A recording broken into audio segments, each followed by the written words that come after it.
Bharatam Mahabharatam Dharma Adharma Sangharshanam. On the 13th day, the Smashaptaka warriors, 14,000 in number, pursued Arjuna. At that time, Drona resorted to the Chakravyuha formation and started wiping out the Pandava forces. Yudhishthira was sorely troubled because only 4 persons, Sri Krishna, his son Pradyumna, Arjuna and his son Abhimanyu, knew how to pierce this formation. Pradyumna was not participating in this war.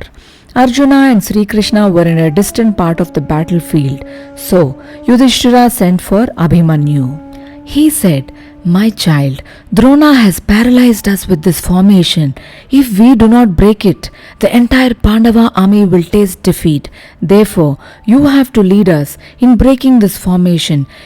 If only you can open up a narrow passage at least, we shall be behind you and push our way in." Abhimanyu was yet very young, but he was of exceptional prowess. He had fought valiantly in this war and had already dispatched thousands of Kourava soldiers to the kingdom of Yama. But he only knew how to enter the Chakravyuha, but not how to force his way out. But without losing heart, he said, "Uncle, let our forces be ready. Let us go at once and make our enemies lick the dust." Yudhishthira was supremely happy and ordered the forces to be ready. Abhimanyu put on a gold armor, ascended a splendid chariot and approached the Kourava army. Bhimasena, Drishtadyumna, Satyaki, Drupada, Shikhandi and the king of Kekaya all followed Abhimanyu. As soon as Abhimanyu approached, Drona, Kripa, Karna and other renowned Kourava warriors assaulted him with arrows and other weapons of various types. Jayadratha, the king of Sindhu, who was guarding the Chakravyuha, blocked Abhimanyu's way. But the lad harassed him with stinging arrows and even as all watched, forced his way into the formation. Bhima, Drishtadyumna and others tried to follow him. But Jayadratha recovered from the assault of Abhimanyu and prevented their entry. Sending thousands of arrows from his huge bow, he closed the opening which Abhimanyu had created. Ithihasas and Maharathas like Satyaki, Bhimasena and Drishtaketu fought desperately to enter but failed.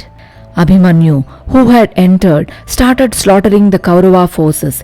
Hissing angrily or roaring like a lion, he bent his bow and sent forth arrows without a pause and left the Kourava army bewildered. Like moths trying to surround a flame and perishing, the Kourava soldiers tried to surround him and perished, struck by his arrows. The ground was covered with the dead bodies of those he had slain.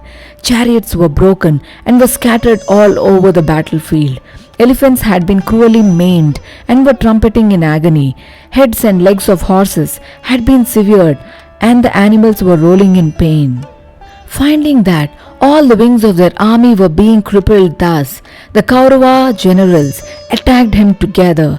Kripa, Drona, Duryodhana, Dushasana, Shakuni, Ashwathama, Vivishanti, Bhurishravasu, Brihadbala and Kritavarma assailed him with hundreds of arrows. Abhimanyu cut all the arrows of those formidable warriors pouring on him at the same time and with his attack forced them to retreat. Ashwakaputra tried to fight a duel with him, but Abhimanyu killed him. He also slew the brother of Shalya, who faced him next. Then Dushasana started shooting arrows at him. Abhimanyu shot the Brahmastra and Dushasana lay senseless in his chariot.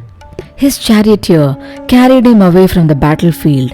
Karna then faced Abhimanyu and sent forth deadly arrows, but unmindful of the attack, Abhimanyu cut his bow and brought down his standard also. Unable to bear the pain of the stinging arrows, Karna fled. Then Abhimanyu assailed the other Kourava heroes. The radiant youth began to butcher the vast Kourava army comprising elephant and horse riders and the infantry. Just as locusts cover the sky, his arrows covered the battlefield.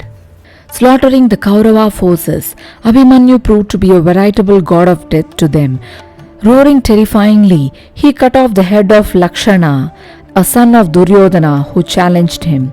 The Kourava generals grew worried at the butchering of their forces. They decided that no matter how, they should kill him. Karna, Shalya, Duryodhana, Dushasana, Ashwathama and Drona all together targeted him. Instead of countering his arrows, they targeted his standard, his staff, his chariot and his steeds. Karna indulged in foul play, shooting from behind Abhimanyu, and he broke his bow. Kritavarma killed his steeds. Kripacharya rained arrows on his charioteer. Abhimanyu armed himself with his sword and shield and started cutting off the heads of the Kourava soldiers. Drona cut his sword into two and Karna broke his shield into two. By now, the arrows of the foes had battered Abhimanyu's body. Yet, he armed himself with his discus and fought. The Kourava warriors cut that weapon also. With his mace, Abhimanyu killed Kalikeya, who was assaulting him. He then engaged in a duel with Dushasana's son. As they closed in on each other, they fell down, defying the war code that a fallen enemy should not be attacked.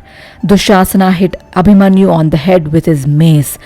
Abhimanyu, who was a nightmare to Ithihasas and Maharathas, who slaughtered thousands of Kshatriya Kuru warriors and held aloft the flag of the fame of Kshatriyas, died the death of a hero.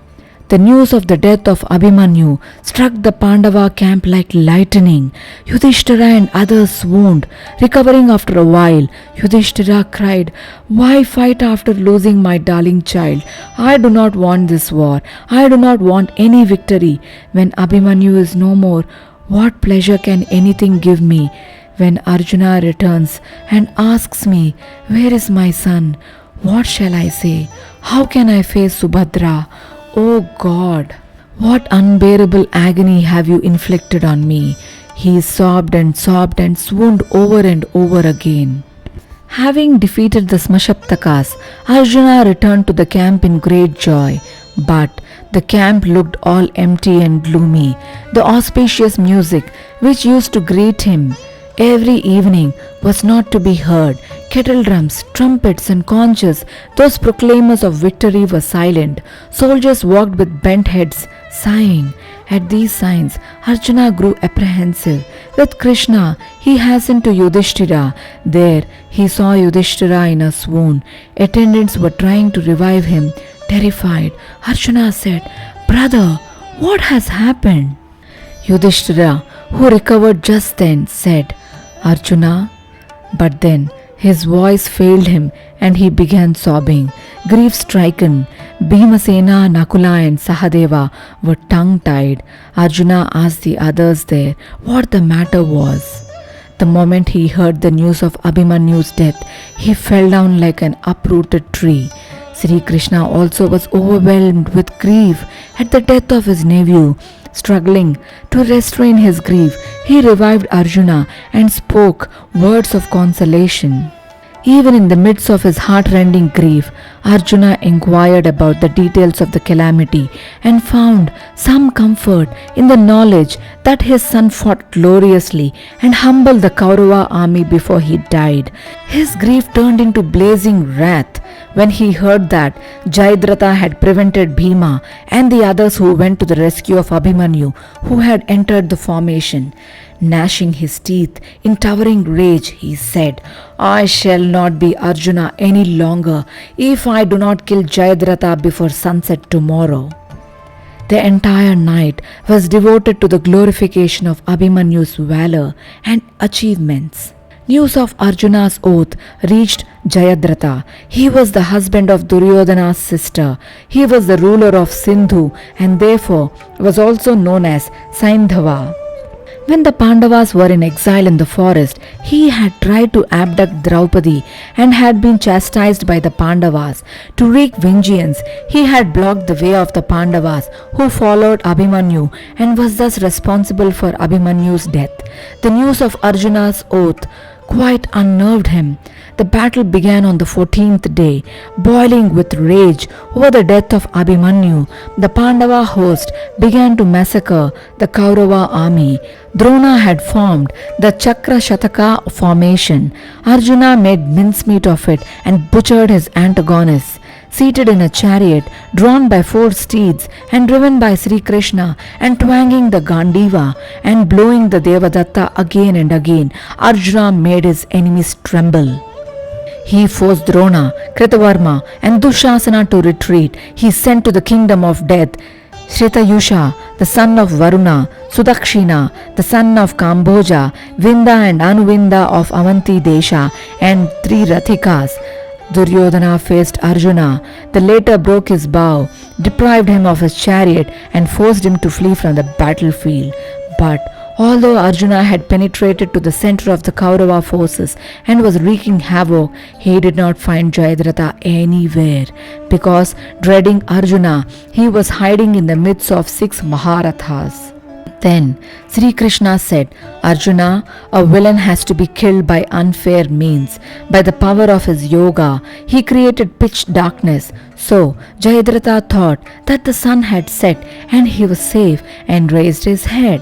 Jayadratha's head was visible in the light of the fire generated by the clash of arms. Sri Krishna pointed it out to Arjuna and said, Arjuna, cut off Jayadratha's head at once. But be careful, there is a curse pronounced by Jayadratha's father, Vriddakshatra, that whoever lets fall Jayadratha's head to the ground, his head will break into 100 pieces. Vriddakshatra is now engaged in tapas near Samanta Panchaka, close to Kurukshetra.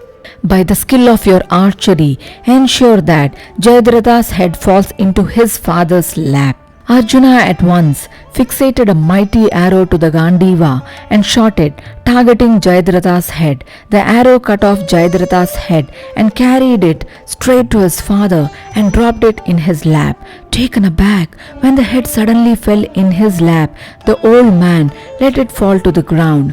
As he had let Jayadratha's head fall to the ground, Vriddakshtra's head broke into 100 pieces. The darkness which Sri Krishna had caused disappeared and the sun shone brightly. Arjuna had fulfilled his vow that he would cut off Jayadratha's head before sunset.